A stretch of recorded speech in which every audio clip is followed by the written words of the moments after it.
Price the lord. ಯೇಸು ಕ್ರಿಸ್ತನ ಹೆಸರಿನಲ್ಲಿ word of victory ಈ ಕಾರ್ಯಕ್ರಮಕ್ಕೆ ನಿಮ್ಮನ್ನು ಸ್ವಾಗತಿಸ್ತಾ ಇದ್ದೇನೆ. ಬನ್ನಿ, ಇವತ್ತಿನ ದಿನವು ಕರ್ತನಿಂದ ನೇಮಿಸಲ್ಪಟ್ಟಿದೆ. ಇದರಲ್ಲಿ ನಾವು ಸಂತೋಷ ಪಡೋಣ, ಉಲ್ಲಾಸ ಪಡೋಣ.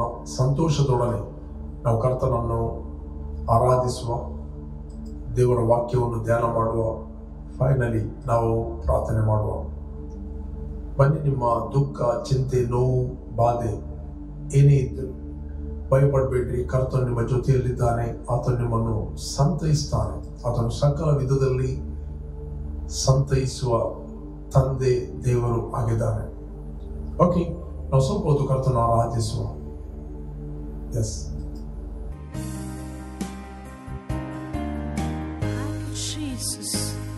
Thank you, Lord, your presence so much. Thank you, Jesus.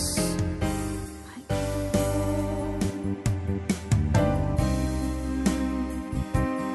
Ah, hallelujah. Ah, hallelujah. Ah, hallelujah. Ah, hallelujah. Ah, hallelujah.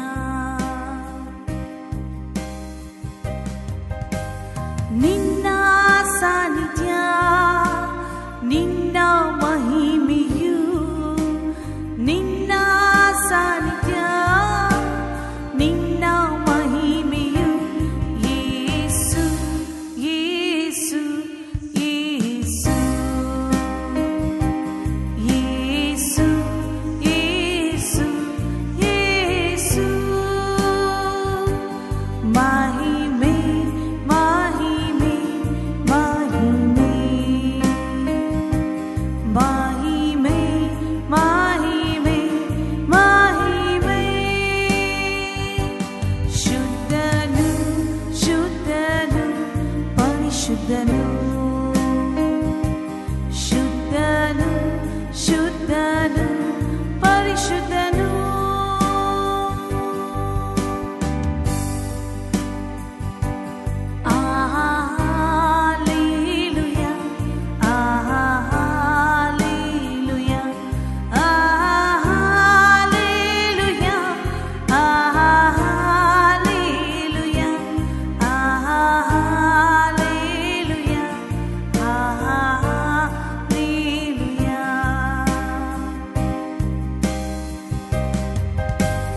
ನಿನ್ನ ನೀತಿಯು, ನಿನ್ನ ವಿಮೋಚನೆ, ನಿನ್ನ ನೀತಿಯು, ನಿನ್ನ ವಿಮೋಚನೆ, ಯೇಸು ಯೇಸು ಯೇಸು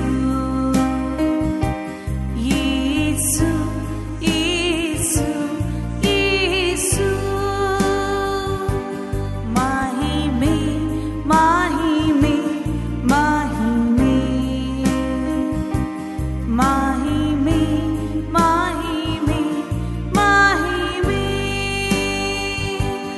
ಆಹಾ ಹಲ್ಲೆಲೂಯಾ, ಆಹಾ ಹಲ್ಲೆಲೂಯಾ, ಆಹಾ ಹಲ್ಲೆಲೂಯಾ, ಆಹಾ ಹಲ್ಲೆಲೂಯಾ, ಆಹಾ ಹಲ್ಲೆಲೂಯಾ, ಆಹಾ ಹಲ್ಲೆಲೂಯಾ.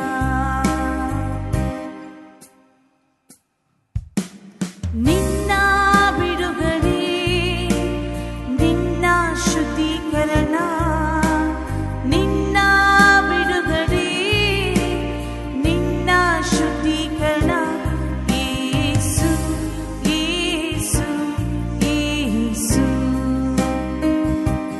ಯೇಸು Yesu Yesu. Hallelujah, hallelujah, hallelujah, hallelujah, hallelujah, hallelujah.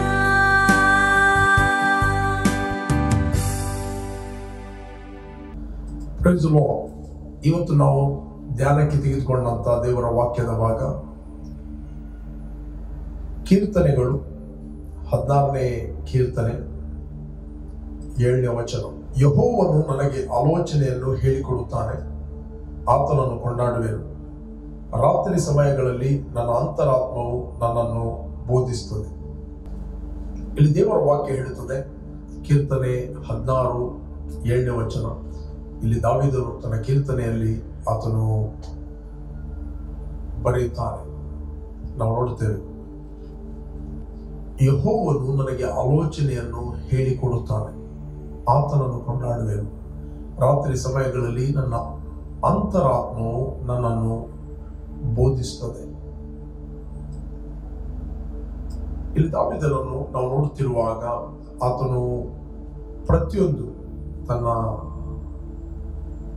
ಕೆಲಸಕ್ಕೆ ಕೈ ಹಾಕುವ ಮುಂಚೆ ಆತನು ದೇವರ ಆಲೋಚನೆಯನ್ನು ಆತನು ಕೇಳ್ತಾ ಇದ್ದ. ದಾವೀದನಿಗೆ ಗೊತ್ತಿತ್ತು, ಪ್ರತಿಯೊಂದು ಜೀವಿತದ ಭಾಗದಲ್ಲಿ ದೇವರು ನನಗೆ ಆಲೋಚನೆಗಳನ್ನು ಹೇಳಿಕೊಡುತ್ತಾನೆ. ಪ್ರಿಯರೇ, ನಾವು ನೋಡ್ತೇವೆ ಯೆರೆಮೀಯನ ಗ್ರಂಥದಲ್ಲಿ 29ನೇ ಅಧ್ಯಾಯ 11ನೇ ವಚನದಲ್ಲಿ ನೀವು ಓದಿದರೆ ನಿಮಗೆ ಸಿಗ್ತದೆ. ದೇವರು ಹೇಳ್ತಾನೆ, ಇವರಿಗೆ ಗತಿಯಾಗಲಿ ನಿರೀಕ್ಷೆ ಇರಲಿ ಎಂದು ನಾನು ನಿಮ್ಮ ವಿಷಯದಲ್ಲಿ ಮಾಡಿಕೊಳ್ಳುತ್ತಿರುವ ಆಲೋಚನೆಗಳನ್ನು ನಾನು ಬಲ್ಲೆನು. ಅವು ಅಹಿತವಾದ ಆಲೋಚನೆಗಳಲ್ಲ, ಹಿತದ ಯೋಚನೆಗಳೇ. ದೇವರು ಪ್ರತಿಯೊಬ್ಬ ವ್ಯಕ್ತಿಗೆ ಆಲೋಚನೆ ಮಾಡಿಟ್ಟಿದ್ದಾರೆ. ಆ ಆಲೋಚನೆಗಳು ಅದು ಅಹಿತದ ಆಲೋಚನೆಗಳಲ್ಲ, ಹಿತದ ಆಲೋಚನೆಗಳು. ದೇವರು ನಿಮ್ಮನ್ನು ಉನ್ನತಿಗೆ ತರುವಂತಹ ಆಲೋಚನೆಗಳು, ನಿಮ್ಮನ್ನು ಪ್ರಾಸ್ಪರ್ ಮಾಡುವಂತಹ ಆಲೋಚನೆಗಳು, ನಿಮ್ಮನ್ನು ಒಂದು ಹಂತದಿಂದ ಮತ್ತೊಂದು ಹಂತಕ್ಕೆ ಕೊಂಡೋಗುವಂತ ಆಲೋಚನೆಗಳು. ನಿಮಗೆ ನ್ಯಾಚುರಲ್ ವರ್ಲ್ಡ್ ಅಲ್ಲಿ ಅದು ಆಲೋಚನೆಗಳಾಗಿ ಬರಬಹುದು, ಆದರೆ ಸ್ಪಿರಿಚುವಲ್ ವರ್ಲ್ಡ್ ಅಲ್ಲಿ there is the voice of God. ದೇವರು ನಿಮ್ಮ ಹತ್ರ ಮಾತಾಡುವಂಥದ್ದು. ನಿಮ್ಮ ಹಾರ್ಟ್, ನಿಮ್ಮ ಮೈಂಡ್ ಒಂದು ವೇಳೆ ದೇವರ ಸ್ವರಕ್ಕೆ ಓಪನ್ ಆಗಿರೋದಾದರೆ, ದೇವರು ನೀವೇನೇ ಬಿಸ್ನೆಸ್ ಮಾಡಿದ್ರು ಅಥವಾ ನೀವೇನೇ ಸೇವೆ ಮಾಡ್ತಾ ಇದ್ದೀರಿ, ಅಥವಾ ಹೇಗೆ ಕುಟುಂಬವನ್ನು ನಡೆಸುವಂಥದ್ದು, ಹೇಗೆ ಮಕ್ಕಳನ್ನು ತಿದ್ದುವಂಥದ್ದು, ಅಥವಾ ಹೇಗೆ ಫೈನಾನ್ಸ್ ನೀವು ಮ್ಯಾನೇಜ್ ಮಾಡುವಂಥದ್ದು, if you are a business man ಹೇಗೆ ಖರ್ಚು ಕಡಿಮೆ ಇನ್ಕಮ್ ಜಾಸ್ತಿ ಬರುವಂಥದ್ದು, ಏನೇ ನೀವು ಕೆಲಸಕ್ಕೆ ಕೈ ಹಾಕುತ್ತಿರುವಾಗ ದೇವರು ನಿಮಗೆ ಆಲೋಚನೆಗಳನ್ನು ಹೇಳಿಕೊಡುತ್ತಾನೆ. ಇದನ್ನು ದಾವೀದನು ನಂಬಿದ. ಯೆಹೋವನು ನನಗೆ ಆಲೋಚನೆಗಳನ್ನು ಹೇಳಿಕೊಡುತ್ತಾನೆ. ಯಾಕಂದ್ರೆ ದೇವರು ನಿಮ್ಮ ವಿಷಯದಲ್ಲಿ ಆಲೋಚನೆ ಮಾಡಿಟ್ಟಿದ್ದಾನೆ. ದೇವರು ಹೇಳ್ತಾನೆ, ನಾನು ನಿಮಗೋಸ್ಕರ ಮಾಡಿದ ಆಲೋಚನೆಗಳನ್ನು ನಾನು ಬಲ್ಲೆನು, ಅದು ಅಹಿತಕರವಾದ ಆಲೋಚನೆಗಳಲ್ಲ. ಇಲ್ಲಿ ನಾವು ಹೊಸ ಒಡಂಬಡಿಕೆಯಲ್ಲಿ ನೋಡಲಿಕ್ಕೆ ಹೋದರೆ, ಮನುಷ್ಯನ ಒಳಗೆ ಇರುವ ಜೀವಾತ್ಮಕ್ಕೆ ಅವನ ಆಲೋಚನೆ ಗೊತ್ತು. ನಾವು ನೋಡ್ತೇವೆ 2ನೇ ಅಧ್ಯಾಯ 10-11ನೇ ವಚನದಲ್ಲಿ, 1 Corinthians 2:11 ಮನುಷ್ಯನ ಒಳಗಿನ ಆಲೋಚನೆಗಳು ಅವನಲ್ಲಿರುವ ಜೀವಾತ್ಮಕ್ಕೆ ಹೊರತು ಮತ್ತಾರಿಗೂ ತಿಳಿಯುವುದು. ಹಾಗೆಯೇ ದೇವರ ಆಲೋಚನೆಗಳನ್ನು ದೇವರ ಆತ್ಮನೇ ಹೊರತು ಬೇರೆ ಯಾರೂ ಗ್ರಹಿಸುವುದಿಲ್ಲ. 12ನೇ ವಚನ ಇರ್ತದೆ, ಅದೇ ರೀತಿ ನಾವು ಪ್ರಾಪಂಚಿಕ ಆತ್ಮವನ್ನು ಹೊಂದದೆ ದೇವರು ನಮಗೆ ದಯಪಾಲಿಸಿರುವ ಕೃಪಾವರಗಳನ್ನು ತಿಳುಕೊಳ್ಳುವುದಕ್ಕಾಗಿ ದೇವರಿಂದ ಬಂದ ಆತ್ಮವನ್ನೇ ಹೊಂದಿದೆವು. ಯಾವಾಗ ನೀವು ಯೇಸುವನ್ನು ರಕ್ಷಕನ ಒಡೆಯನೆಂದು ನೀವು ಅಂಗೀಕಾರ ಮಾಡಿದ್ದೀರಿ, ಹೊಸ ಒಡಂಬಡಿಕೆಯಲ್ಲಿ ಆಲೋಚನಾ ಪರಾಕ್ರಮಗಳನ್ನು ಹುಟ್ಟಿಸುವಂತ ಆತ್ಮ ಆತನು ನಿಮ್ಮ ಒಳಗೆ ಇದ್ದಾನೆ. ನಿಮಗೆ ಆತನ ಆಲೋಚನಾ ಪರಾಕ್ರಮಗಳನ್ನು ಆತನು ಹುಟ್ಟಿಸ್ತಾನೆ. ನಿಮ್ಮ ಒಳಗಿಂದ ಧೈರ್ಯದ ಆಲೋಚನೆಗಳನ್ನು ಆತನು ಹುಟ್ಟಿಸ್ತಾನೆ, ಜಯದ ಆಲೋಚನೆಗಳು ಹುಟ್ಟಿಸ್ತಾನೆ, ಆರೋಗ್ಯದ ಆಲೋಚನೆಗಳು ಹುಟ್ಟಿಸ್ತಾನೆ, ಸಮಾಧಾನದ ಆಲೋಚನೆಯನ್ನು ಹುಟ್ಟಿಸ್ತಾನೆ. ಆಲೋಚನೆ ಅಂತ ಹೇಳಿದ್ರೆ ದೇವರು ತನ್ನನ್ನು ನಿಮಗೆ ಪ್ರಕಟಿಸುವಂತದ್ದಾಗಿದೆ. ದೇವರೇ ತನ್ನನ್ನು ನಿಮಗೋಸ್ಕರ ಆತನು ಪ್ರಕಟಿಸುವಂತದ್ದಾಗಿದೆ. ಈಗ ಕ್ರಿಸ್ತನಲ್ಲಿ ನಿಮ್ಮಲ್ಲಿ ಹೈಯರ್ ಥಾಟ್ಗಳಿವೆ. ಯಾವಾಗ ನೀವು ಅದನ್ನು ಬಿಲೀವ್ ಮಾಡಬೇಕು. ದಾವೀದನು ಹಳೆ ಒಡಂಬಡಿಕೆಯಲ್ಲಿ ನಾವು ನೋಡ್ತೇವೆ, ಆತನು ಬಾರ್ನ್ ಅಗೇನ್ ಅಲ್ಲ, ಆತನು ಹೊಸದಾಗಿ ಹುಟ್ಟಿದವನಲ್ಲ. ಯೇಸು ಕ್ರಿಸ್ತನು ಶಿಲುಬೆಗೆ ಹೋಗಿ ಹೂಣಲ್ಪಟ್ಟು ಪುನರುತ್ಥಾನ ಆಗುವವರೆಗೆ ಯಾರು ಕೂಡ ಹೊಸದಾಗಿ ಹುಟ್ಟಲಿಲ್ಲ. ಸತ್ತವರ ಒಳಗಿಂದ ಅಂದ್ರೆ ಆತ್ಮಿಕ ಮರಣದಿಂದ ಮೊದಲು ಎದ್ದು ಬಂದ ಆತನು ಯೇಸು ಕ್ರಿಸ್ತನು ಅಂತ ಸತ್ಯವೇದ ಹೇಳ್ತದೆ. ಯಾಕಂದ್ರೆ ಆದಾಮನಿಂದ ಆತ್ಮದಲ್ಲಿ ಪ್ರತಿಯೊಬ್ಬ ವ್ಯಕ್ತಿ ಯೇಸು ಕ್ರಿಸ್ತನ ಬರುವವರೆಗೆ ಅವರ ಆತ್ಮದಲ್ಲಿ ಸತ್ತಿದ್ರು. ದೇವರ ಅನ್ಯೋನ್ಯತೆಯಿಂದ ಅವರು ಸಪರೇಟ್ ಆಗಿದ್ದರು. ಆದರೆ ದೇವರು ಇಸ್ರಾಯೇಲ್ ಜನರಿಗೆ ಏನು ಕೊಟ್ಟ ಅಂದರೆ ಒಡಂಬಡಿಕೆ ಕೊಟ್ಟ, ವಾಗ್ದಾನಗಳನ್ನು ಕೊಟ್ಟ. ಆದರೆ ಅವರಿಗೆ ದೇವಾಲಯ ಕೊಟ್ಟ, ಆರಾಧನಾ ಕ್ರಮಗಳನ್ನು ಕೊಟ್ಟ. ದೇವರು ಅವರಿಗೆ ಒಡಂಬಡಿಕೆಯ ಮೂಲಕ ದೇವರು ಅವರ ಮೂಲಕ ಕೆಲಸ ಮಾಡ್ತಾ ಇದ್ದ. ದೇವರು ಔಟ್ಸೈಡ್ ಅವರಿಗೆ ಆಲೋಚನೆಗಳನ್ನು ಹೇಳಿಕೊಡ್ತಾ ಇದ್ದ. ಇಲ್ಲಿ ದಾವೀದನು ಹೇಳ್ತಾನೆ, ಯೆಹೋವನು ನನಗೆ ಆಲೋಚನೆಗಳನ್ನು ಹೇಳಿಕೊಡುತ್ತಾನೆ. ರೈಟ್, ನಾವು ಓದ್ತೇವೆ. ಹೊಸ ಒಡಂಬಡಿಕೆಯಲ್ಲಿ ಇದನ್ನು ಅಪ್ಲೈ ಮಾಡಿದಾಗ ನಮ್ಮ ಆತ್ಮ, ಕರ್ತನ ಆತ್ಮ, ಅದು ಒಂದು ಆತ್ಮವಾಗಿದೆ. ನಿಮ್ಮ ಒಳಗೆ ದೇವರು ಹೈಯರ್ ಆಲೋಚನೆಗಳನ್ನು ಇಟ್ಟಿದ್ದಾನೆ. ಹಳೆ ಒಡಂಬಡಿಕೆಯಲ್ಲಿ ನೋಡ್ತೀವಿ, ನಿಮ್ಮ ಆಲೋಚನೆಗಳಿಗಿಂತ ನನ್ನ ಆಲೋಚನೆಗಳು ಉನ್ನತವಾದವು ಅಂತ ನೀವು ಓದ್ತೀರಿ. ಯೆಶಾಯನ ಗ್ರಂಥ 55ನೇ ಅಧ್ಯಾಯದಲ್ಲಿ ಓದಿದ್ರೆ ನಮಗೆ ಸಿಗ್ತದೆ. 9ರಿಂದ ನಾನು ಓದ್ತೇನೆ. 55 ಮತ್ತು ಭೂಮಿಯ ಮೇಲೆ ಆಕಾಶವು ಎಷ್ಟು ಉನ್ನತವೋ ನಿಮ್ಮ ಮಾರ್ಗಗಳಿಗಿಂತ ನನ್ನ ಮಾರ್ಗಗಳು, ನಿಮ್ಮ ಆಲೋಚನೆಗಳಿಗಿಂತ ನನ್ನ ಆಲೋಚನೆಗಳು ಅಷ್ಟೇ ಉನ್ನತವಾಗಿವೆ.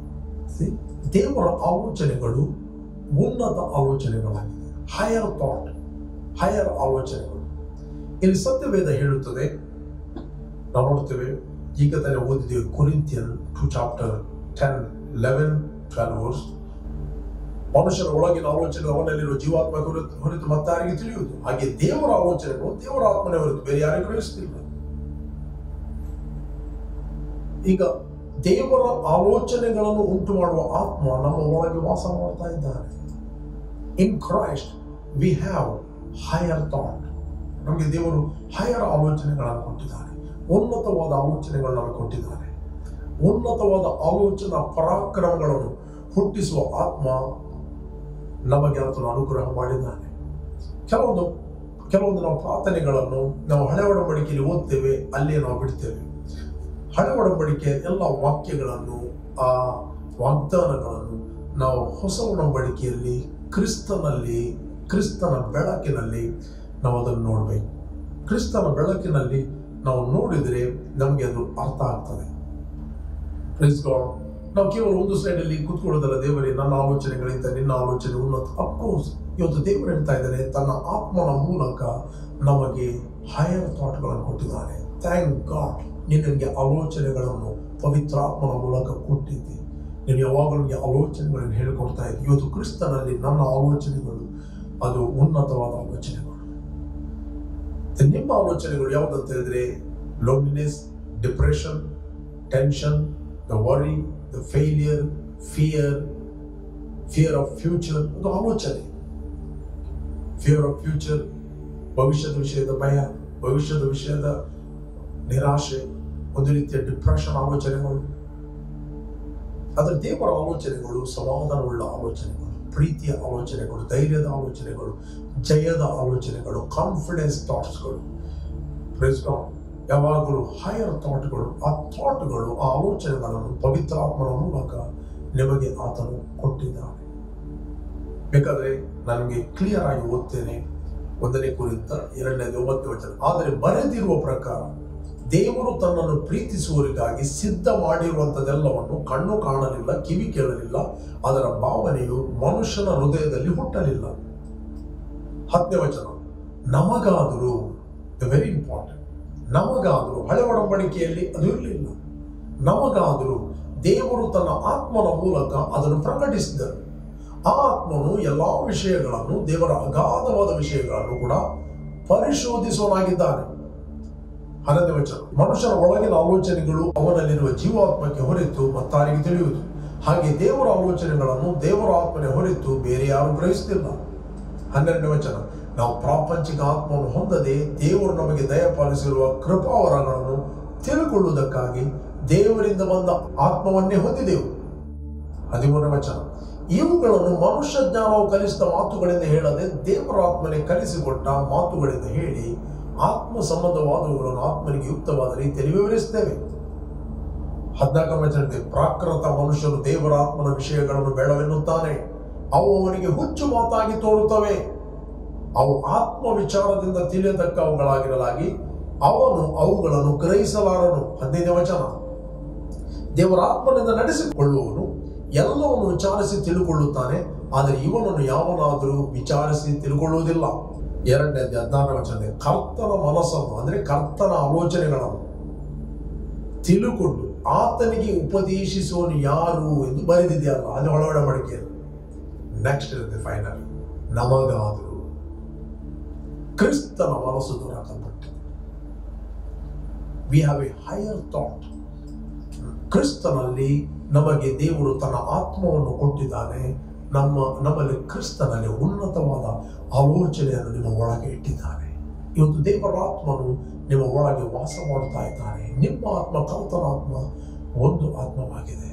ಯಾವಾಗ ನೀವು ಯೇಸುವನ್ನು ರಕ್ಷಕರು ಒಡೆಯರೆಂದು ಅಂಗೀಕಾರ ಮಾಡಿದ್ದೀರಿ, you have a higher thought. Higher thought.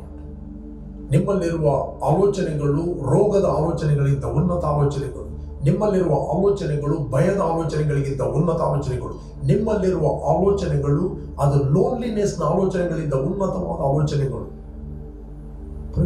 ಆ ಕರ್ತನ ಆತ್ಮನು ನಿಮ್ಮ ಒಳಗಿದ್ದಾನೆ. In Christ you have the mind of Christ. ಕ್ರಿಸ್ತನ ಮನಸ್ಸು ನನಗೆ ಕೊಡಲ್ಪಟ್ಟಿದೆ. ಎವ್ರಿ ಡೇ ಹೇಳ್ರಿ, ಕ್ರಿಸ್ತನ ಮನಸ್ಸು ಅದು ಮಂಕು ಮನಸ್ಸಲ್ಲ, ಮೂರ್ಖತನದ ಮನಸ್ಸಲ್ಲ, ಅದು ಲೋನ್ಲಿ ಮನಸ್ಸಲ್ಲ, ದ್ವೇಷದ ಮನಸ್ಸಲ್ಲ, ಇನ್ನೊಬ್ಬರ ತಪ್ಪು ಹುಡುಕುವ ಮನಸ್ಸಲ್ಲ. ಕ್ರಿಸ್ತನ ಮನಸ್ಸು ಅದು ವೈರಿಗಳನ್ನು ಪ್ರೀತಿಸುವ ಮನಸ್ಸು, ಶಪಿಸುವವರನ್ನು ಆಶೀರ್ವದಿಸುವ ಮನಸ್ಸು, ಹಿಂಸಿಸುವವರಿಗೋಸ್ಕರ ಪ್ರಾರ್ಥಿಸುವ ಮನಸ್ಸು, ಅಪಕಾರಕ್ಕೆ ಉಪಕಾರ ಮಾಡುವ ಮನಸ್ಸು. We have the mind of Christ in Christ. ಕ್ರಿಸ್ತನಲ್ಲಿ ನಮಗೆ ಕ್ರಿಸ್ತನ ಮನಸ್ಸು ಕೊಡಲ್ಪಟ್ಟಿದೆ. ಯಾಕೆ? ನಾವು ಪ್ರಾಪಂಚಿಕ ಆತ್ಮವನ್ನು ಹೊಂದದೆ. ಪ್ರಪಂಚದಲ್ಲಿ ಒಂದು ಆತ್ಮ ಇದ್ದಾನೆ, ಅವನ ಆಲೋಚನೆಗಳನ್ನು ಹುಟ್ಟಿಸ್ತಾನೆ. ಭಯದ ಆಲೋಚನೆ, ಲೋನ್ಲಿನೆಸ್ನ ಆಲೋಚನೆ, ಇನ್ನೊಬ್ಬರನ್ನು ದ್ವೇಷಿಸೋ ಆಲೋಚನೆ. ನೀವು ಅದಕ್ಕೆ ಎಂಟರ್ಟೈನ್ ಕೊಟ್ಟರೆ ನಿಮಗೆ ಪುನಃ ಪುನಃ ಕೆಟ್ಟ ಕೆಟ್ಟ ಕೆಟ್ಟ ಕೆಟ್ಟ ಆಲೋಚನೆಗಳು ಬರ್ತವೆ. ಒಬ್ಬರ ವಿಷಯದಲ್ಲಿ ನಿಮಗೆ ಬಿಟ್ಟರ್ನೆಸ್ ಇದೆ ಅಂತ ಹೇಳಿದ್ರೆ, ಕಹಿ ಭಾವನೆ ಇದೆ ಅಂತ ಹೇಳಿದ್ರೆ, ಆ ಕಹಿ ಭಾವನೆಯ ಮೇಲೆ ದುಷ್ಟನು ಕೆಟ್ಟ ಕೆಟ್ಟ ಆಲೋಚನೆಗಳು ಹೇಳ್ತಾನೆ. ರಾತ್ರಿ ಸಮಯದಲ್ಲಿ ನಿಮಗೆ ಬೇಡವಾದ ಆಲೋಚನೆಗಳು ಬರುತ್ತವೆ. ರಾತ್ರಿ ಸಮಯದಲ್ಲಿ ಆತನು ಹಿಂಸೆಯನ್ನೇ ಆಲೋಚಿಸ್ತಾನೆ. ಇಲ್ಲಿ ದಾವೀದನು ದೇವರ ವಾಕ್ಯಕ್ಕೆ ಪ್ರಥಮ ಸ್ಥಾನ ಕೊಟ್ಟದ್ದರಿಂದ 16ನೇ ಕೀರ್ತನೆಯಲ್ಲಿ ಆತನು ಹೀಗೆ ಹೇಳ್ತಾನೆ, 7ನೇ ವಚನ, ಯೆಹೋವನು ನನಗೆ ಆಲೋಚನೆಯನ್ನು ಹೇಳಿಕೊಡುತ್ತಾನೆ, ಆತನನ್ನು ಕೊಂಡಾಡುವೆನು. ನಾನು ದೇವರನ್ನು ಕೊಂಡಾಡುವನಾಗಿದ್ದೇನೆ, ಯಾಕೆಂದ್ರೆ ಆತನು ನನಗೆ ಆಲೋಚನೆಗಳನ್ನು ಹೇಳಿಕೊಡುತ್ತಾನೆ. ರಾತ್ರಿ ಸಮಯದಲ್ಲಿ ನನ್ನ ಅಂತರಾತ್ಮವು ನನ್ನನ್ನು ಬೋಧಿಸ್ತದೆ. I will bless the Lord who hath given me counsel. ನನ್ನ ಅಂತರಾತ್ಮವು ನನ್ನನ್ನು ಬೋಧಿಸ್ತದೆ, ನನಗೆ ರೈಟ್ ಇನ್ಸ್ಟ್ರಕ್ಷನ್ ಕೊಡುತ್ತದೆ. ಸರಿಯಾದ ಆಲೋಚನೆಗಳು ಇನ್ಸ್ಟ್ರಕ್ಷನ್ ಕೊಡುತ್ತದೆ. ಅದಕ್ಕೋಸ್ಕರ ನಾನು ನಿಮಗೆ ಎನ್ಕರೇಜ್ ಮಾಡುತ್ತೇನೆ ಪ್ರಿಯರೇ, ನಿಮ್ಮ ಒಳಗೆ ಪರಿಶುದ್ಧಾತ್ಮನು ವಾಸ ಮಾಡ್ತಾ ಇದ್ದಾರೆ. ಯಾರು ನೀವು ಯೇಸುವನ್ನು ರಕ್ಷಕನ ಒಡೆಯರೆಂದು ಅಂಗೀಕಾರ ಮಾಡಿದ್ದೀರಿ, ನೀವು ಪ್ರಾಪಂಚಿಕ ಆತ್ಮವನ್ನು ಹೊಂದಿಲ್ಲ. ದೇವರು ನಿಮಗೆ ದಯಪಾಲಿಸಿರುವ ಕೃಪಾವರಗಳನ್ನು ತಿಳಿದುಕೊಳ್ಳುವಂತೆ ದೇವರಿಂದ ಬಂದ ಆತ್ಮವನ್ನೇ ನೀವು ಹೊಂದಿದ್ದೀರಿ. ಅದು ದ್ವೇಷದ ಆತ್ಮ ಅಲ್ಲ, ವ್ಯಭಿಚಾರದ ಆತ್ಮ ಅಲ್ಲ, ಅದು ಮೋಸದ ಆತ್ಮ ಅಲ್ಲ, ಇನ್ನೊಬ್ಬರ ಬಗ್ಗೆ ಕಹಿ ಭಾವನೆ ಇಡುವ ಆತ್ಮ ಅಲ್ಲ, ಅಪರಿಶುದ್ಧತೆ ಆತ್ಮ ಅಲ್ಲ. ಆತ್ಮನು ನಿಮ್ಮಲ್ಲಿ ವಾಸ ಮಾಡ್ತಾ ಇದ್ದಾರೆ. He is the spirit of holiness. ಆತನು ನಿಮ್ಮಲ್ಲಿ ಕೃಪಾವರವನ್ನು ಕೊಟ್ಟದ್ದರಿಂದ ನೀವು ಪರಿಶುದ್ಧತೆಯಲ್ಲಿ ಜೀವಿಸಲು ಶಕ್ತರು. ಕೆಲವರು ಹೇಳ್ತಾರೆ, ನೀವು ಅಪರಿಶುದ್ಧತೆಯಲ್ಲಿ ಜೀವಿಸಿದರೆ ಪರಿಶುದ್ಧ ಆತ್ಮನು ಬಿಟ್ಟು ಹೋಗ್ತಾನೆ. ಪರಿಶುದ್ಧಾತ್ಮನ ಸಹಾಯ ಇಲ್ಲದೆ ಯಾರೂ ಕೂಡ ಪರಿಶುದ್ಧತೆಯಲ್ಲಿ ಜೀವಿಸಲಿಕ್ಕೆ ಆಗುತ್ತಿಲ್ಲ. Take advantage of the Holi spirit. ಪವಿತ್ರ ಆತ್ಮನ ಒಂದು ಸಹಾಯವನ್ನು ಅದನ್ನು ಅನುಭವಿಸಿರಿ. You will walk in holiness. You are walking in forgiveness. ನೀವು ಇನ್ನೊಬ್ಬರ ಬಗ್ಗೆ ಕಹಿ ಭಾವನೆಯಲ್ಲಿ ಅಥವಾ ಬಿಟರ್ನೆಸ್ ಅಲ್ಲಿ ಅಥವಾ ದ್ವೇಷ ಮನಸ್ಸಿನಲ್ಲಿ ನೀವು ಜೀವಿಸ್ತಿಲ್ಲ. ನೀವು ಇನ್ನೊಬ್ಬರನ್ನು ಪ್ರೀತಿಸುವರಾಗಿ ಜೀವಿಸ್ತೀರಿ. ಯಾಕಂತ ಹೇಳಿದ್ರೆ ಕರ್ತನ ಆತ್ಮನು ಯಾರಲ್ಲಿ ಇದ್ದಾನೋ ಅವನಿಗೆ ಬಿಡುಗಡೆ ಉಂಟು ಅಂತ ಸತ್ಯವೇದ ಹೇಳ್ತದೆ. 2 Corinthians 3:17 verse, 2 ಕೊರಿಂಥ 3:17 ವಚನ ಓದಿ ನಮಗೆ ಸಿಗ್ತದೆ. ಆ ಕರ್ತನು ದೇವರ ಆತ್ಮನೇ. ಕರ್ತನ ಆತ್ಮನು ಯಾರಲ್ಲಿ ಇದ್ದಾನೋ ಅವರಿಗೆ ಬಿಡುಗಡೆ ಉಂಟು. Now the Lord is the Spirit, and where the Spirit of the Lord is, there is liberty, there is freedom, there is joy, there is fellowship, ನಾವು ನೋಡ್ತೇವೆ ಯೆಶಾಯನ ಗ್ರಂಥ 11ನೇ ಅಧ್ಯಾಯದಲ್ಲಿ ನಾವು ನೋಡ್ಲಿಕ್ಕೆ ಹೋದ್ರೆ ನಮಗೆ ಸಿಗ್ತದೆ. 11ನೇ ಅಧ್ಯಾಯ 1ನೇ ವಚನದಲ್ಲಿ ನನಗೋಸ್ಕರ ಓದಲಿಕ್ಕೆ ಇಷ್ಟಪಡ್ತೇನೆ. ಯೆಶಾಯನ ಬುಡದಿಂದ ಒಂದು ಚಿಗುರು ಒಡೆಯುವುದು, ಅದರ ಬೇರಿನಿಂದ ಹೊರಟ ತಳಿರು ಫಲಿಸುವುದು. ಇದು ಯೇಸು ಕ್ರಿಸ್ತನ ಬಗ್ಗೆ ಮಾತಾಡುವಂತಹದ್ದು.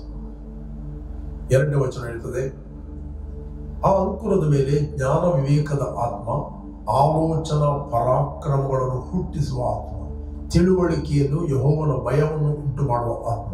ಅಂತೂ ಯೆಹೋವನ ಆತ್ಮವೇ ನೆಲೆಗೊಂಡಿರುವುದು. ಯೆಹೋವನು ಭಯವು ಅವನಿಗೆ ಪರಿಮಳಿಸುವುದು. ಅವನು ಕಣ್ಣಿಗೆ ಕಣ್ಣಂತೆ ತೀರ್ಪು ಮಾಡುವುದಿಲ್ಲ, ಕಿವಿಗೆ ಬಿದ್ದಂತೆ ನಿರ್ಣಯಿಸುವುದಿಲ್ಲ. ಬೈಬಲ್ ಹೇಳ್ತದೆ, ಅಂತೂ ಯೆಹೋವನ ಆತ್ಮವೇ ಅವನ ನೆಲೆಗೊಂಡಿದೆ. ಇವತ್ತು ಕ್ರಿಸ್ತನಲ್ಲಿ ದೇವರ ಆತ್ಮನು ನಿಮ್ಮಲ್ಲಿ ವಾಸ ಮಾಡುತ್ತಾನೆ. ಆ ಪವಿತ್ರಾತ್ಮನ ಕ್ಯಾರೆಕ್ಟರ್ಗಳು ಏನಂತ ಹೇಳಿದ್ರೆ, ಯೆಹೋವನ ಭಯವುಂಟು ಮಾಡುವ ಆತ್ಮ, ಜ್ಞಾನ ವಿವೇಕದ ಆತ್ಮ, ತಿಳುವಳಿಕೆಯ ಆತ್ಮ, ಆಲೋಚನಾ ಪರಾಕ್ರಮಗಳನ್ನು ಹುಟ್ಟಿಸುವಂತ ಆತ್ಮ. ಯೆಹೋವನ ಭಯವು ಅವನಿಗೆ ಪರಿಮಳಿಸುವುದು. ಅವನು ಕಣ್ಣಿಗೆ ಕಣ್ಣಂತೆ ತೀರ್ಪು ಮಾಡುವುದಿಲ್ಲ. ಅದು ಯೆಹೋವನ ಆತ್ಮವೇ ಅವನಲ್ಲಿ ನೆಲೆಗೊಂಡಿರುವುದು. ದೇವರ ಆತ್ಮನು ನಿಮ್ಮಲ್ಲಿ ನೆಲೆಗೊಂಡಿದ್ದಾನೆ. ದೇವರ ಆತ್ಮವು ನಿಮ್ಮಲ್ಲಿ ವಾಸ ಮಾಡ್ತಾ ಇದ್ದಾನೆ. He lives in you. The Spirit of God lives in you. You have a higher thought. ಹೇಳ್ಬೇಡ್ರಿ, ಓ ಕರ್ತನೇ ನನಗೆ ಕೆಟ್ಟ ಕೆಟ್ಟ ಆಲೋಚನೆಗಳು ಬರ್ತವೆ. ಯೇಸುವಿನ ನಾಮದಲ್ಲಿ ಹೇಳ್ರಿ, ಯೇಸು ನಾಮದ ಎಲ್ಲ ಕೆಟ್ಟ ಆಲೋಚನೆಗಳನ್ನು ನಾವು ತಿರಸ್ಕರಿಸ್ತಾ ಇದ್ದೇವೆ. ನಾನು ಕೇವಲ ಒಳ್ಳೆಯ ಆಲೋಚನೆಗಳು, ಒಳ್ಳೆಯ ಐಡಿಯಾಗಳನ್ನು, ಒಳ್ಳೆಯ ಸ್ಟ್ರಾಟಜಿ, ಒಳ್ಳೆಯ ಪ್ಲಾನ್ ನಾನು ಯೇಸು ನಾಮದಲ್ಲಿ ಸ್ವೀಕರಿಸ್ತಾ ಇದ್ದೇನೆ. ಯೇಸು ನಾಮದಲ್ಲಿ ನನ್ನ ಮನಸ್ಸು ತೆರೆಯಲ್ಪಟ್ಟಿದೆ, ನನ್ನ ಕಿವಿಗಳು ತೆರೆಯಲ್ಪಟ್ಟಿದೆ. ದೇವರ ಆಲೋಚನೆಗಳಿಗೋಸ್ಕರ ನನ್ನ ಹೃದಯವನ್ನು ನಾನು ತೆರೆಯುತ್ತಾ ಇದ್ದೇನೆ. ನನಗೆ ನ್ಯೂ ಐಡಿಯಾಗಳು, ನ್ಯೂ ಪ್ಲಾನ್ಗಳು ಬರುತ್ತದೆ. ಯಾವಾಗ ನೀವು ಅದನ್ನು ಆಲೋಚಿಸ್ತೀರಿ, ರಾತ್ರಿ ಸಮಯದಲ್ಲಿ ಕೂಡ ನಿಮಗೆ ಒಳ್ಳೆಯ ಆಲೋಚನೆಗಳು ಪವಿತ್ರ ಆತ್ಮನು ನಿಮಗೆ ಬೋಧಿಸ್ತಾನೆ. You will receive the good thoughts. ನೀವು ಹಗಲಲ್ಲಿ ಏನು ಕೆಟ್ಟ ಆಲೋಚನೆ ಮಾಡ್ತೀರಿ, ರಾತ್ರಿಯಲ್ಲಿ ಕೂಡ ಅದೇ ಕನಸುಗಳು ಕೆಲವರಿಗೆ ಬೀಳ್ತದೆ. Right? You are programming your mind wrong way. ಪ್ರೇರೆ, ಯಾರ ವಿಷಯದಲ್ಲಿ ನಿಮಗೆ ಕಹಿ ಭಾವನೆ ಇದೆ, ಬೇಸರ ಇದೆ ಅಥವಾ ನೋವಿದೆ, ಮೊದಲು ಶ್ರಮಿಸಲಿಕ್ಕೆ ಕಲಿಯಿರಿ. ಆಗ ದೇವರ ಆತ್ಮನಿಗೆ ನೀವು ಎಡೆ ಕೊಡುತ್ತೀರಿ. ಒಳ್ಳೆಯ ಆಲೋಚನೆಗಳು ನಿಮ್ಮ ಒಳಗಿಂದ ಆತನ ಹುಟ್ಟಿಸಲಿಕ್ಕೆ. ಆತನು ಎಲ್ಲೂ ದೂರ ಇದ್ದವನಲ್ಲ, ಆತನು ನಿಮ್ಮ ಒಳಗೆ ವಾಸ ಮಾಡ್ತಾ ಇದ್ದಾನೆ. He want to help you, he want to comfort you, he want to build you and strengthen your life. ಪ್ರೇರೆ, ಒಂದು ವೇಳೆ ನೀನು ಸ್ಕೂಲ್ ಟೀಚರ್ ಆಗಿದ್ದಿ, ಸ್ಟೂಡೆಂಟ್ ಆಗಿದ್ದಿ, ಬಿಸ್ನೆಸ್ ಮ್ಯಾನ್ ಆಗಿದ್ದಿ, ಕರ್ತನು ನಿಮಗೆ ಉನ್ನತವಾದ ಆಲೋಚನೆಯನ್ನು ಕೊಟ್ಟಿದ್ದಾನೆ. ಆ ಉನ್ನತವಾದ ಆಲೋಚನೆ ನಿಮ್ಮನ್ನು ನಡೆಸ್ತಾನೆ. ಉನ್ನತವಾದ ಮಹಿಮೆಯಲ್ಲಿ ಆತ ನಿಮ್ಮನ್ನು ನಡೆಸ್ತಾನೆ. ಪ್ರೇರೆ, ನೀವೆಲ್ಲಿಂದ ವಾಚ್ ಮಾಡ್ತಾ ಇದ್ದೀರಿ, ನಿಮಗೋಸ್ಕರ ನಾನು ಪ್ರಾರ್ಥನೆ ಮಾಡಲಿಕ್ಕೆ ಇಷ್ಟಪಡುತ್ತೇನೆ. ಎಷ್ಟರವರೆಗೆ ನೀವು ಯೇಸುವನ್ನು ರಕ್ಷಕರು ಒಡೆಯಲೆಂದು ಅಂಗೀಕಾರ ಮಾಡದಿದ್ದರೆ, this the time call Jesus in your heart. You will receive the gifts of the Holi Spirit. ಆಲೋಚನಾ ಪರಾಕ್ರಮಗಳನ್ನು ಹುಟ್ಟಿಸುವ ಆತ್ಮ ನಿಮ್ಮಲ್ಲಿ ಬಂದು ವಾಸ ಮಾಡುತ್ತಾನೆ. ನೀವು ಆತನಲ್ಲಿ ಆನಂದ ಪಡುತ್ತೀರಿ. ನನಗೋಸ್ಕರ ಪ್ರಾರ್ಥನೆ ಮಾಡ್ತೇನೆ. ಜಸ್ಟ್ ನನ್ನೊಟ್ಟಿಗೆ ಎಗ್ರಿ ಆಗಿರಿ. ಭೂಮಿ ಆಕಾಶಗಳನ್ನು ಉಂಟು ಮಾಡಿದ ಸರ್ವಶಕ್ತನಾದ ತಂದೆ, ಯೇಸುವಿನ ನಾಮದಲ್ಲಿ ನಾವು ನಿನ್ನ ಸನ್ನಿಧಾನಕ್ಕೆ ಬಂದಿದ್ದೇವೆ. ಯೇಸುವೆ, ನೀನು ಸುರಿಸಿದ ರಕ್ತದ ಮೂಲಕ ನನ್ನ ಅಪರಾಧಗಳು ಪರಿಹಾರವಾಗಿ ನನಗೆ ಬಿಡುಗಡೆ ಆಯಿತು. ನಿನ್ನ ವಾಕ್ಯ ಹೇಳ್ತದೆ, ದೇವರು ಯೇಸುವನ್ನು ಸತ್ತವರೊಳಗಿಂದ ಎಬ್ಬಿಸಿದನೆಂದು ಹೃದಯದಿಂದ ನಂಬಿದರೆ ಅವನಿಗೆ ನೀತಿಯು ದೊರೆಯುವುದು, ಬಾಯಿಂದ ಅರಿಕೆ ಮಾಡಿದರೆ ಅವನಿಗೆ ರಕ್ಷಣೆ ಆಗುವುದಂತ. ನನಗೆ ರಕ್ಷಣೆ ಆಯಿತು. ನೀನು ವಾಗ್ದಾನ ಮಾಡಿದ ಪವಿತ್ರಾತ್ಮ ನಂಬಿಕೆಯ ಮೂಲಕ ನಾನು ಹೊಂದುತ್ತೇನೆ. ಫಿಲ್ ಆದ the Holy Spirit of God in Jesus name. ಕರ್ತನೇ, ಯಾರು ಈ ಹೊತ್ತಿನಲ್ಲಿ ವಾಚ್ ಮಾಡ್ತಾ ಇದ್ದಾರೆ ಅವರಿಗೋಸ್ಕರ ನಾನು ಪ್ರಾರ್ಥಿಸ್ತಾ ಇದ್ದೇನೆ. ದಾವೀದನು ಹೇಳಿದ ಹಾಗೆ ಯೆಹೋವನು ನನಗೆ ಆಲೋಚನೆಗಳನ್ನು ಹೇಳಿಕೊಡುತ್ತಾನೆ. ರಾತ್ರಿ ಸಮಯದಲ್ಲಿ ನನ್ನ ಅಂತರಾತ್ಮವು ನನಗೆ ಬೋಧಿಸುತ್ತದೆ. ಕರ್ತನೇ, ಪ್ರತಿಯೊಬ್ಬರಿಗೆ ಕ್ರಿಸ್ತನಲ್ಲಿ ನೀನು ಉನ್ನತ ಆಲೋಚನೆಗಳನ್ನು ಹುಟ್ಟಿಸುವ ಪವಿತ್ರಾತ್ಮನನ್ನು ಕೊಟ್ಟಿದ್ದಿ. ಇದರ ಬಗ್ಗೆ ಪ್ರತಿಯೊಬ್ಬರಿಗೆ ಗ್ರಹಿಕೆ ಉಂಟಾಗಲಿ ಮತ್ತು new idea, new plan, new strategy ಅವರಿಗೆ ಓಪನ್ ಆಗಲಿ ಎಂದು ಪ್ರಾರ್ಥಿಸ್ತಾ ಇದ್ದಾರೆ. ನಿನ್ನ ಆತ್ಮನಿಂದ ಇವರು ನಡೆಸಲ್ಪಡಲಿ ಮತ್ತು ಪ್ರೊಟೆಕ್ಟ್ ಆಗಲಿ. ಎಲ್ಲರಿಂದ ಇವರಿಗೆ ಶುಭ ಉಂಟಾಗಲಿ. ಇವರ ಆರೋಗ್ಯಕ್ಕೋಸ್ಕರ ಪ್ರಾರ್ಥಿಸ್ತಾ ಇದ್ದೇನೆ. ಇವರ ಆರೋಗ್ಯದ ನಡೆಯಲಿ. ಕರ್ತನೆ, ಯಾವುದೇ ರೋಗ, ಯಾವುದೇ ವ್ಯಾಧಿ, ಯಾವುದೇ ಲೋನ್ಲಿನೆಸ್, ಡಿಪ್ರೆಷನ್, ಸೂಸೈಡ್ ಥಾಟ್ಸ್, ಅದು ಯೇಸುವಿನ ನಾಮದಲ್ಲಿ ಈಗಲೇ ಬಿಟ್ಟು ಹೋಗಲಿ. I command to leave it in Jesus name. ತಲೆಯಿಂದ ಪಾದದವರೆಗೆ ಇವರು ಸ್ವಸ್ಥತೆ ಹೊಂದಿಕೊಳ್ಳಲಿ ಎಂದು ಪ್ರಾರ್ಥಿಸ್ತಾ ಇದ್ದಾರೆ. ಕರ್ತನೆ, ಇವರ ದೇಹ ರಿನ್ಯೂ ಆಗಲಿ, ರಿಫ್ರೆಶ್ ಆಗಲಿ, ಕಂಫರ್ಟ್ ಆಗಲಿ, ಯೇಸು ನಾಮದಲ್ಲಿ ತಂದೆ. Amen, amen, amen. Praise God. ಪ್ರೇರೆ, ಈ ವರ್ಡ್ ಆಫ್ ವಿಕ್ಟರಿ ಕಾರ್ಯಕ್ರಮವನ್ನು ನೀವು ಕಂಟಿನ್ಯೂ ಆಗಿ ಬಿಗ್ ಜೆ ಟಿವಿಯಲ್ಲಿ ಪ್ರತಿ ಮುಂಜಾನೆ 7 ಗಂಟೆಯಿಂದ 7:30ಕ್ಕೆ ನೀವು ವಾಚ್ ಮಾಡಿರಿ. ಇದೇ ಪ್ರೋಗ್ರಾಮ್ ನಿಮಗೆ ರಿಪೀಟ್ ಕೇಳಲಿಕ್ಕಿದೆ ಅಂತ ಹೇಳಿದರೆ ಬೆಳಿಗ್ಗೆ 7:30ಯಿಂದ 8 ಗಂಟೆಗೆ ನಮ್ಮ ಯೂಟ್ಯೂಬ್ ಚಾನಲ್ ಇದೆ, pastor Roshan Lobo word of victory church India. ಅದರಲ್ಲಿ ನೀವು ಕೇಳ್ಬೋದು, ವೀಕ್ಷಿಸ್ಬೋದು. ಪ್ರತಿದಿನ ಸಂಜೆ ನಾನು ನಮ್ಮ ಫೇಸ್ಬುಕ್ ಐಡಿಯಲ್ಲಿ word of victory church Udupi ಸಂಜೆ 7 ಗಂಟೆಯಿಂದ 8 ಗಂಟೆ ತನಕ, ಅದೇ ರೀತಿ ಯೂಟ್ಯೂಬಲ್ಲಿ ಕೂಡ ನಾವು ಲೈವ್ ಬರ್ತಾ ಇದ್ದೇವೆ. ಬನ್ನಿ, ನಮ್ಮ ಯೂಟ್ಯೂಬ್ ಚಾನಲ್ ನೀವು ಸಬ್ಸ್ಕ್ರೈಬ್ ಮಾಡೋದಿದ್ದರೆ ಅದನ್ನು ಸಬ್ಸ್ಕ್ರೈಬ್ ಮಾಡಿರಿ. Pastor Roshan Lobo word of victory church India subscribe ಮಾಡಿರಿ, ನಿಮಗೆ ನೋಟಿಫಿಕೇಶನ್ ಬರ್ತದೆ. ಅದೇ ರೀತಿ ನಮ್ಮ ವೆಬ್ಸೈಟ್ ಇದೆ, ಆ ವೆಬ್ಸೈಟಲ್ಲಿ ಸ್ಪೀಕ್ ಲೈಫ್ ಅಂತ ನೀವು ಕ್ಲಿಕ್ ಮಾಡಿದರೆ ನಿಮಗೆ ಇಂಗ್ಲೀಷ್ ಕನ್ನಡ ಅರಿಕೆಗಳು ಸಿಗ್ತವೆ. ಅದನ್ನು ನೀವು ಡೌನ್ಲೋಡ್ ಮಾಡ್ಬೋದು. You bless. Jesus loves you. Continue ಆಗಿ ಈ ಪ್ರೋಗ್ರಾಮನ್ನು ವಾಚ್ ಮಾಡಿ. ಆಮೆನ್.